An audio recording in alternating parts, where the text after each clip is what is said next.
Yeah, Arnaud Pontus from Radio France International and Elisabeth Alain from France 24 speaking there with French President Emmanuel Macron on the sidelines of the 80th annual opening of the United Nations General Assembly in New York. We will just watch that exclusive interview in the company of France 24's Douglas Herbert from our International Affairs Desk and Vivienne Walt, Paris correspondent for Time magazine. Now, this 80th opening of the UN General Assembly has been marked by a lot of drama. Let's begin with what's just happened in the last 24 hours, and that is Ukraine and Donald Trump, who gave a speech at the rostrum of the UN General Assembly where he barely mentioned it, but he sounded a bit miffed at Vladimir Putin, and then that was confirmed later. You heard Emmanuel Macron reacting there with sort of cautious approval of what Donald Trump had told Volodymyr Zelensky, namely that now Russia was to blame and that Ukraine could win the war. I think one has to pause very carefully what President Trump has to say on any given day, but particularly in front of the UN, where he kind of gave this meandering, somewhat at times incoherent diatribe, really, at times, 4 times as long as his allotted time slot from the podium, and then came out with what seemed to be an about turn on Ukraine. However, he's done this a few times before, and it's not that long ago that he embraced Vladimir Putin in Alaska and appeared to be ready to give him whatever he wanted. So I think it puts President Macron in this very odd spot, a kind of tight spot, in which he's saying, we have to take it up a notch because Russia's taken it up a notch. And of course, the US is going to, be with us. I think his term was in solidarity through Article 5 of the Charter of NATO. Really? Do we really know that? He's said several times that he probably wasn't going to do that. And so I think for President Macron, he kind of presented this fairly optimistic scenario ahead. But there's another way to look at it, I think, which is that what President Trump is actually saying is, you guys sort it out. I'm sure you'll be fine. Kind of like you might do to your own kids, who are fighting. And it's like, you folks sort it out and I'm going to go off and do my adult business. Listening to that interview, Douglas, it began with Emmanuel Macron saying Russia's weaker than it seems. Well, that is something Volodymyr Zelensky told Donald Trump yesterday. Is he saying that for the benefit of international audiences or for Donald Trump? I think a little bit both. But I think picking up on something Vivienne was saying before, I think there's a lot of wishful thinking where if you sort of wish enough that Donald Trump means a certain thing, perhaps it will actually become reality. Because there's a school of thought that would say Donald Trump himself hasn't put too much deep analysis or thinking into these statements. A lot of it is just personal. It could be a visceral reaction to this sense of feeling jilted by Putin, a man who he clearly likes and admires. We know from the things he said about Putin in the past. And so a lot of this could be on a very visceral, emotional level, things that he says without attaching to it a lot of the strategic nuance and the implications of what his words actually mean. I think what you're asking me, when Macron is talking to Trump, I think he's saying, well, let me take him literally. Let me take his words, and let's go with that. Let's try to now take that narrative and try to maybe even talk Trump into his own narrative, if that makes any sense. So when he says Russia's weak, he's actually, he's picking up on Zelensky's line so that Donald Trump, and this time he didn't, Donald Trump doesn't walk away from yet another meeting reciting the Kremlin talking points on the war. Vivienne Walt explaining to us that it's jury's still out as to whether or not the United States is now all in. We saw that on Tuesday there was a special meeting of NATO that took place after a series of provocations. First, it was those drones that fell inside of Poland, and more recently, a 12-minute violation of Estonian airspace. 3 MiG fighters that had to be escorted out by Italian NATO airplanes. In that interview that you just saw, Emmanuel Macron asked specifically about what was called during the Cold War the language of deterrence. What would be the next step? Would it include, for instance, the likes of shooting down Russian airplanes if they violated airspace? The objective over what Russia is doing, as I see it, is to tell us you want to support Ukraine, you want security guarantees. I'm signaling with these incursions that you should worry about your own defense. It's important to react quickly, which is what we've done. We need to enhance our posture, commit more resources, which is what France has done. And if there are further provocations, to take things up a notch, because that's what Russia will have decided to do, and I don't think it's in their interest. Now, we heard Poland's prime minister say, if we get more Russian planes, we're going to shoot them down, basically. Is that the language of deterrence? Is that on the same level we're hearing from Emmanuel Macron? Look, I think that, yes, I mean, it's great to hear Emmanuel Macron say these things, because clearly the war is creeping closer and closer. And I think Europeans, rather us in the European Union, are suddenly realizing that Russia is prepared to overstep these lines. There's one very clear reason why they're prepared to overstep these lines, and that is because they don't think the US will intervene. And actually, another thing that Emmanuel Macron said throughout the interview was, we need the US. We need US weapons. This plan is going to be the US spearheading this plan. And I think, once again, as Doug says, this is kind of wishful thinking. You have a very volatile, very unpredictable US president who's viscerally given to siding with Putin. He said, I think only yesterday, that he thought Ukraine would be the easiest war to solve because he had this great relationship with Vladimir Putin. And so I think that there's a lot of optimistic planning going on that might not really sync with the hard facts on the ground. He talked about NATO reacting proportionally so far. Has that been the case? I guess that is the case. I mean, in the sense that, look, there's not been casualties. It's not like you have Russian missiles, slamming into a Polish city, which easily could happen, but it hasn't. And perhaps in the thinking of NATO, strategically, it's, you don't want to ratchet things up to such an extent that you kind of lose control. So I think, yes, probably it is proportional. It's easier to escalate than de-escalate. And I think the context here is important because Macron has always been cautious, even as he has tried to put himself front and center on the diplomatic stage. And he has always seen himself as perhaps the most forceful voice in Europe, trying to push forth a really cohesive foreign policy.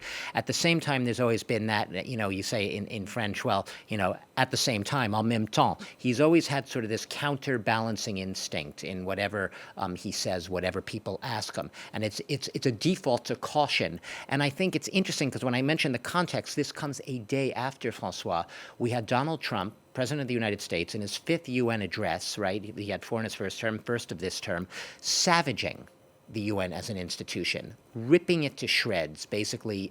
Essentially, the speech could be summed up as, what have you done for me lately? And in that context, you have almost the accidental world leader, Macron. Perhaps he wouldn't explicitly say he sees himself that way, but he's stepping into a breach here. He's stepping up to the plate, saying and acting in ways and doing things and making speeches before the UN that you might have expected in the past from a U.S. president to do. And hence, he probably also feels a responsibility to be balanced in what he says, to take on that pulpit of global responsibility. He was asked, with both respect to Putin and with Netanyahu afterwards, he was, asked, why, perhaps why hasn't he been more forceful? What does he think of him really? And he says, listen, I respect him because he is the elected leader, the democratically elected leader of his country. And I remember Macron saying exactly, he said the about, exact same line about Donald, Netanyahu. and he said the exact same thing, yes, about Netanyahu in this case, but exact same thing when I sat in that very same room at the French mission to the UN several years back at another UN General Assembly. We asked him that question, but with respect to Trump. Why does he keep being buddy-buddy with Trump? What are all these meetings about? What is that relationship about? He used the same line. He says, I have to respect this as the democratically elected leader of the most powerful nation on earth. I owe it to both the U.S. and to the people who elected me here in France to be as even-handed and as responsible in our relationship with that president. All right. Yeah, and you mentioned then the other major part of that interview that we just watched here on France 24 of the French president. And there again, Emmanuel Macron on the subject of Israel and France, co-chairing that meeting on a two-state solution Monday, where Paris recognized a Palestinian state, a symbolic move that was joined by the 10 others, including the likes of Britain, Australia, and Canada. Emmanuel Macron putting the onus on the current offensive in Gaza City, the guns not going silent, and was asked how far the pressure on Israel should go. There are two ways of doing it. I'd use both with a maximum effort. To convince the Israelis and to convince the Americans to put pressure on them. And then in the days ahead, if things continue in Gaza, all us Europeans will have responsibilities to take. You mean sanctions? Obviously. But you can see that the EU 27 are divided. When I see things, I'm trying to change them. We're all faced with the same situation. The analysis I've made is factual, and everyone has their own leanings and history. Well, for more, let's cross now to Jerusalem and correspondent Noga Tarnapovsky. Noga, in that interview that we just heard, Emmanuel Macron talking about possible sanctions, saying, yes, Hamas does not want to free the hostages, but neither does Netanyahu. How's this speech going to go down where you are? Well, I think it's going to get quite a lot of attention. There were a number of points made by President Macron, none less dramatic for Prime Minister Netanyahu than President Macron's confirmation of news that we heard from Politico just in the last hour, and that is that for the United States, as for France, any West Bank annexation is a red line that Benjamin Netanyahu cannot cross. Netanyahu has come very, very close to promising that exact move to his cabinet, a very extremist, right-wing nationalist cabinet. And if this, in fact, holds, and when Benjamin Netanyahu meets Trump next Monday, Trump says no to that move, Netanyahu could find himself in a very difficult political bind back home, not because of the citizens of Israel, but because of promises made to his ministers. I also think that Macron was very careful to address himself, perhaps obliquely, but to Israelis, reminding all of the public listening to him that France is the only country that held a national memorial for those killed on October 7th, something the Israeli government has not dared to do. And he said flat out that Netanyahu's contention, made most recently in Netanyahu's Sparta speech, in which he basically warned Israelis that 2 blocs are forming in the world and Israel belongs to none of them, and that they should prepare to go alone. Macron related directly to that, and he said that is false, directly to Netanyahu. I think all of this is going to garner quite a bit of attention in Israel tonight. How will the tone of the French president go down, particularly when it comes to recognizing a Palestinian state? You know, the recognition has been so dramatic diplomatically and took up so much of the airspace in New York that it's difficult to understand that for Israelis, it actually has not caught their attention very much. One of the reasons is technical. This was a long, very long Rosh Hashanah weekend for Israelis. Many are abroad or away on holiday. Others were gathered with their families. So attention hasn't been on the news in the way it normally is. In addition, Israelis remain completely focused on the plight of the hostages. Hamas released a hostage video, a pretty harrowing hostage video of Alon Ohel, a young classical pianist being held by Hamas just on the eve of this holiday. So Israelis are really focused on their hope to end the war and their hope to still rescue those hostages still alive. And much less focus has been put on the question of Palestinian statehood, although there have been some civil society organizations that welcomed it, coexistence organizations, Israeli-Palestinians organizations have welcomed it. And indeed, it did get a lot of attention from Netanyahu's ministers, whose reactions have been really, I have to say, out of bounds, very harsh against Macron, even harsher against Keir Starmer, including Israel's ambassador to the United States, who's a close political ally of Netanyahu's, who compared Keir Starmer to, he called him a new Chamberlain, recognizing the new Nazis. So those reactions have been very extreme. Reactions among regular Israelis have been extremely muted so far. Noga Tarnapovsky, many thanks for joining us there from Jerusalem. Vivienne Walt, much of that segment devoted to the French recognition of Palestine, devoted to the reaction here in France. Did Emmanuel Macron strike the right balance?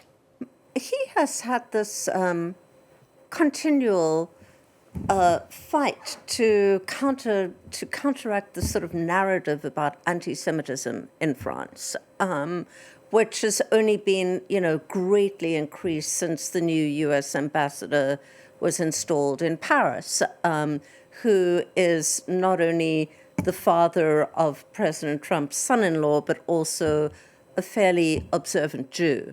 So it's been his campaign to fight against anti-Semitism in France. Macron was very blunt in saying that that was totally not his role to intervene in such issues, and basically discounts it. Although I did think that it was very interesting that Macron took the time to actually outline the problems that Jewish French people are facing right now, which he does not usually do. And I think clearly he wanted to convey very strongly the message that there were like real things happening on the ground, kids being too scared to go to school, and people, not wanting to wear the skull caps in the streets and so on, but making the point that the only way to fight this was to essentially end this war, bring the hostages back, create a kind of two-state solution. Otherwise, it was going to be kind of a disaster for Jews worldwide. He's not the only person to say this, of course. There are many, many Jewish, including rabbis, who actually have made this point. Yeah, he talked when it came to the Russia-Ukraine segment about the U.S.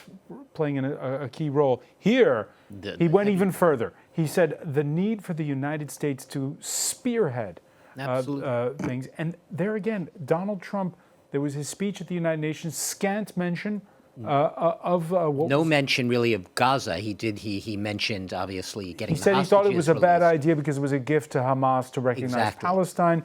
But did you get a sense listening to Macron there, because he did have a bilateral meeting with Donald Trump, that things could be moving between now and the time that Trump sits down in a few days' time with the Israeli prime minister, or not? Well, this being Donald Trump, mercurial, unpredictable, we don't know. We won't even know, 5 minutes before. What did you glean from what Emmanuel Macron than a minute said? Before.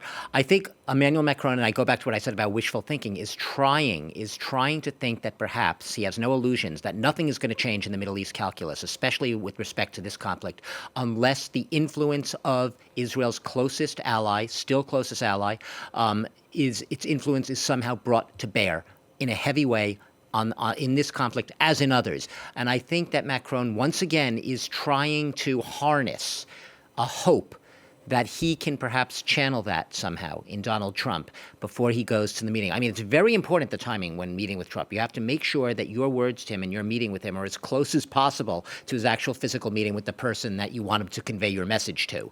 And you have to do it in a very certain, delicate way.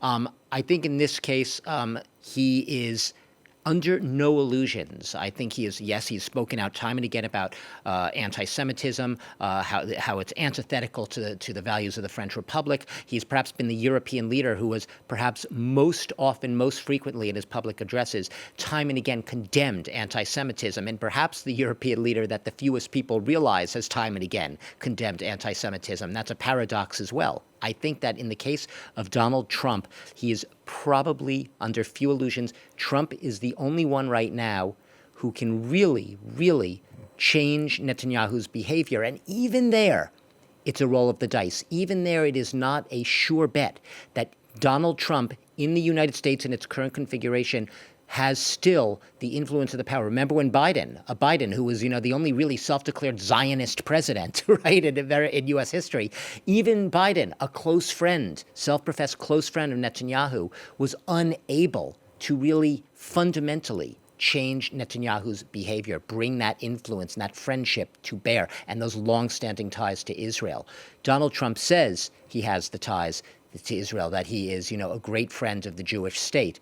But at the end of the day, his influence with Netanyahu may be limited, despite that conventional wisdom that we've lived with for ages, that unless the U.S. steps into the equation, Israel isn't going to change its behavior. So when it's wheels up for the French presidential plane after this UN week, will Emmanuel Macron have made a difference in the Middle East? He talks about this meeting that 143 countries, were on board with, which is quite an accomplishment. And I think, yes, he should be pretty proud of that. The problem is that the most important player, just as Doug was saying, was not one of those 143 countries. And you have the really almost impossible situation right now that the most isolated leaders in the world right now are Donald Trump and Bibi Netanyahu.